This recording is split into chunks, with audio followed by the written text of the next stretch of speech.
사이다 무비튼. 당시 나는 남편과 아이랑 셋이서 살고 있었다. 어느 날 아이가 아파서 수술을 받게 됐고 정신없이 왔다 갔다 하던 와중에 남편의 불륜을 알게 됐다. 내가 의심하게 된 건 집 전화나 내 핸드폰에 아무 말도 안 하고 끊는 전화가 자주 걸려오면서부터이다. 그때는 아이 병원 문제로 머리가 터질 지경이어서 몰랐지만 나중에 그게 다 불륜녀가 일부러 장난친 거였다는 걸 알게 됐다. 결정적으로 자동차 조수석에서 호텔 카드가 발견되고 긴 머리카락이 떨어져 있는 걸 발견하면서 남편과 말다툼이 벌어진 후 관계가 급속히 악화되면서 이혼에 합의했다. 남편의 불륜이 가장 용서가 안 된 대목은 불륜 그 자체도 문제지만 무엇보다도 아이의 수술 때문에 나는 영혼까지 털리고 있었는데 남편은 다른 여자나 만나고 다니고 있었다는 점이었다. 자기 자식 수술은 안중에도 없고 내가 정신없는 틈을 타서 다른 여자와 쾌락을 즐기는 기회로 이용하다니 인간 이하였다. 하지만 나는 이혼 후 극심한 우울증을 겪었다. 그러다 내가 이러면 아이가 너무 가엾다는 생각에 시골에 있는 친정으로 아이와 같이 내려가서 요양하기로 마음먹었다. 회복되기까지 2년 정도의 시간이 걸렸지만 그 시간 동안 부모님은 나의 든든한 후원자였다. 그런데 그 즈음에 사촌 오빠도 이혼을 하게 됐다. 그쪽은 와이프가 바람이 났는데 아이를 학대했었다고 한다. 사촌 오빠의 엄마인 이모는 자식이 불륜으로 이혼한 똑같은 처지에 놓인 우리 엄마를 의지 삼아 신세 한탄을 하러 우리 집에 찾아오는 날이 많았다. 사촌 오빠는 회사에서 늦게 끝나다 보니 아이는 주로 이모가 돌보고 있었는데 두 분이 얘기에 몰두해 계실 때는 두 아이를 돌보는 일은 내 몫이었다. 그 무렵 나는 언제까지 부모님 신세만 지고 있을 수는 없어서 슬슬 재취업을 생각하고 있었다. 하지만 부모님은 이제 겨우 힘들게 마음을 추슬렀는데 새로 직장에 들어가서 행여 사람한테 치이면 또 상처가 도지지 않겠냐며 너무 서두를 필요 없다고 위로해 주셨다. 그때 이모가 나한테 사촌 오빠 딸아이의 베이비시터를 해주지 않겠냐고 제안하셨다. 이모는 시부모님을 돌보고 있어서 손녀까지 돌보는 게 힘에 겹다고 하셨다. 친척한테 보수를 받고 일한다는 게 마음에 걸렸지만 이모는 생판 모르는 남한테 손녀를 맡기는 것보다는 손녀도 나를 잘 따르고 믿음이 가는 내가 몇 배나 안심된다면서 기꺼이 알바비를 주겠다고 하셨다. 그렇게 조카의 베이비시터 알바를 시작했다. 아침엔 사촌 오빠가 어린이집에 데려다주고 오후 5시가 되면 내가 데리러 가서 저녁 먹이고 씻기고 같이 놀아주다가 밤 9시쯤 이모부부와 사촌 오빠가 사는 집에 데려다주기. 시간은 월요일부터 금요일까지 기타 경비 포함 월 80이 보수였다. 나로서는 전혀 불만 없는 조건이었는데 사촌 오빠도 나한테 굉장히 고마워하면서 내가 너한테 큰 신세를 지게 됐다. 현우랑 같이 놀아서 그런지 지아가 성격도 밝아진 것 같아. 라면서 알바비와는 별도로 나한테 보너스도 주고 현우 선물도 사주곤 했다. 그러던 어느 날 내 얘기가 전 남편과 불륜녀한테도 알려졌는지 내가 사촌 오빠랑 은밀한 사이라고 멋대로 생각하더니 괴롭히기 시작했다. 애들 보기 부끄럽지도 않냐? 싱글마더란 게 이미 마이너스인데 어디 남자가 없어서 애 키울 자격이 있어? 불륜녀한테서 그런 내용의 전화, 편지들이 공격적으로 날아들었다. 아빠와 변호사가 사실 무근이며 나를 공격할 경우 간과하지 않겠다고 분명하게 주의를 줬고 경찰에도 신고했다. 하지만 전 남편은 양육비 꼬박꼬박 내고 있는데 애 교육에 대해서 나도 말할 자격 있는 거 아닙니까? 라고 주장하며 자기 생각을 굽히지 않았다. 전 남편의 괴롭힘은 날로 심해져갔다. 이대로 가다가는 식구들한테까지 피해가 갈 거라고 생각한 나는 친정에서 나오기로 결심했다. 타깃이 나라는 건 너무나 분명했고 아들아이한테는 미안했지만 새로 옮겨간 곳에서 생활 기반이 어느 정도 잡힐 때까지는 부모님께 아들아이를 맡겨두기로 했다. 사촌 오빠한테도 사과하러 찾아갔다. 오빠는 많이 아쉬워하면서도 내가 안전하고 편안한 게 제일 중요하다며 걱정해주는 마음이 고마웠다.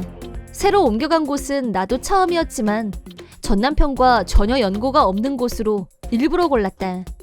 아파트는 보안이 철저하게 되어 있는 곳으로 정했다. 직장에 들어간 후 인간관계에서 힘든 점도 있었지만 하루빨리 아들아이를 데려와서 같이 살고 싶다는 일념으로 적응해 나갔다. 이 정도면 아들아이를 데려와도 되겠다고 생각하고 있던 어느 날, 집에 온 시간이 밤 9시가 넘었었는데 집안에 불이 켜져 있었다. 부모님도 아들아이도 아직 한 번도 와본 적이 없었고 열쇠도 주지 않았는데? 아침에 급하게 나가느라 불 끄는 걸 깜빡했나? 만일을 대비해서 핸드폰에 112를 눌러놓고 위험하면 바로 전화를 걸 준비를 마친 후 문을 열려고 했는데 이미 문이 열려 있었다. 나는 전 남편과 불륜녀로부터 인신공격을 받은 후 더욱 예민해져 있었다. 평상시에도 불은 껐는지 문은 잘 잠갔는지 몇 번씩 확인하는 게 습관이 되어 있었다. 따라서 열쇠를 잠그지 않고 출근했다는 건 상상할 수 없었다. 일단 집 안에 들어가는 걸 포기하고 현관문이 보이는 곳에서 내가 여기 사는 걸 유일하게 알고 있는 집주인에게 전화를 걸었다. 경찰에 먼저 신고할까 고민도 했었지만 만약 내가 착각한 거면 경찰관분들께 피해를 입힐 것 같아서 우선 가까운 곳에 살고 있는 집주인하고 같이 집 안에 들어가는 게 좋을 것 같다고 판단했다. 그랬더니 집주인 아저씨가 이럴 땐 남자가 있어야지. 라고 하더니 자기 아들 2명을 대동하고 바로 와주셨다. 집주인 아저씨와 아들 2명이 동장을 살피기 위해 먼저 집 안으로 들어갔고 나는 문 앞에서 대기하고 있었다.